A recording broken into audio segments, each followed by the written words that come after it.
টুনটুন একটি হাসিখুশি ছোট্ট ছেলে যে সারাদিন খেলাধুলা আর দুষ্টুমি করতে ভালোবাসে। একদিন সে স্কুল থেকে বাড়ি ফিরছিল। হঠাৎ রাস্তায় চকচকে কিছু দেখতে পায়। কাছে গিয়ে দেখে একটি রংধনুর মতো ঝলমলে ললিপপ। টুনটুন আনন্দে চিৎকার করে বলে, ওয়াও, এ তো সুন্দর ললিপপ! কিন্তু ললিপপটি সে হাতে নিতেই হঠাৎ আকাশে ভাসতে শুরু করে।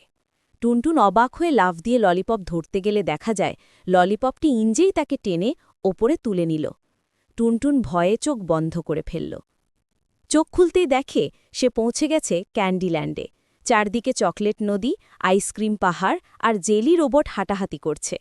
ললিপপটি হঠাৎ কার্টুন মুখ নিয়ে কথা বলে উঠল, আমি ললি, আমার শক্তি ফুরিয়ে গেছে, আমাকে ফিরিয়ে নিতে হবে জাদুর ক্যান্ডি ব্যাটারিতে। টুনটুন উচ্ছ্বসিত, চলো দ্রুত যাই। তারা যাত্রা শুরু করলে সামনে আসে বড়সড় ক্যারামেল ভাল্লুক, যে প্রতিবার হাঁচি দিলেই চারদিকে ক্যারামেল ছড়িয়ে পড়ে। ভাল্লুক বলে, তোমরা যেতে পারবে, কিন্তু আগে আমার হাঁচি থামাও। টুনটুন হাসতে হাসতে তাকে কয়, তোমার নাকের ভেতর ক্যান্ডি আটকে আছে।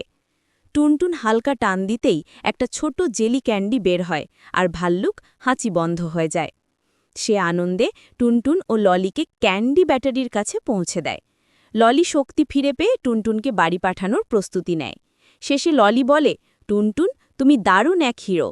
রংধনু আলো ঘুরে টুনটুন আবার বাসায় ফিরে আসে, হাতে ছোট্ট একটি জাদুর ললিপপ ব্যাজ নিয়ে।